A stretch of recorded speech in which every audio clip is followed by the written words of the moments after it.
Hello, I'm Bernard Hickey with the Daily Briefing from interest.co.nz. Today we'll look at the latest news on wages and what that might mean for interest rates here. We'll check out news of falling commodities prices, and from Australia, a widely expected hike in official interest rates has come through. Will this help the Reserve Bank here? All that in a moment.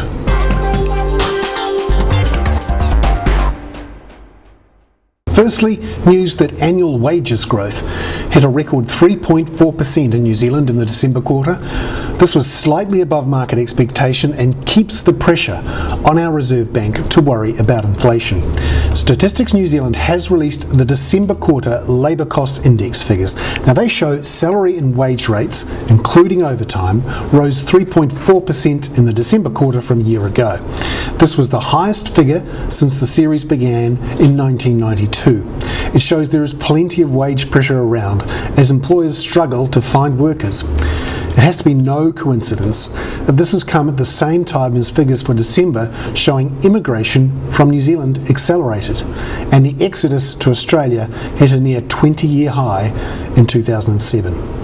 Most economists still expect the Reserve Bank will keep interest rates on hold for now as the housing market and retail spending slows, but there's certainly no room for a cut anytime soon to follow those in America.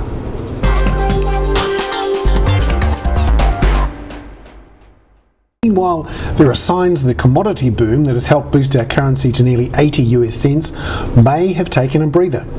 Lower dairy commodity prices are the main culprit. ANZ's commodity price index fell 1.4% in January. That's the first drop in the index since June 2006, so more than a year and a half. Dairy prices fell 5% in the month and came after a 1.8% drop in December. Now, the dairy industry remains confident that the amazing price increases they've seen in the last year will stay because of a perfect storm of factors supporting prices. These include the Australian drought, which is crimping supply, the raging demand for biofuels globally, which is using up land previously used to grow feed for American and European cows, and equally raging demand for dairy products from fast-growing China, India and Brazil. But perhaps the heat is going out of the market for dairy prices. This will all help the Reserve Bank in its battle to contain inflation and reinforce the expectations of those who see rates on hold for now.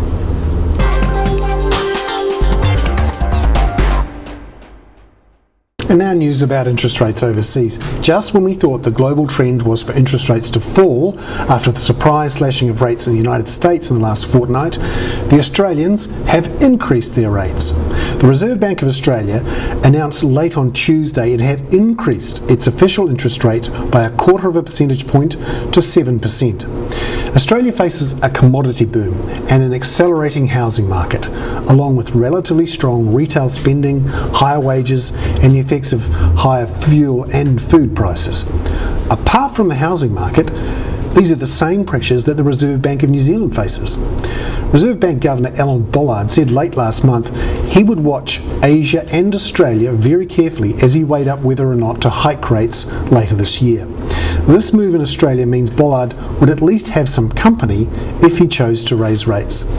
The difference here is that our economy doesn't have such a widespread commodities boom. Ours is mostly dairy, whereas in Australia prices have leapt for coal, iron ore, gold, nickel, a whole bunch of things. So it's different here. But is it that much different? Only Alan Bollard knows. I'm Bernard Hickey from interest.co.nz with the Daily Briefing. Catch you on Thursday.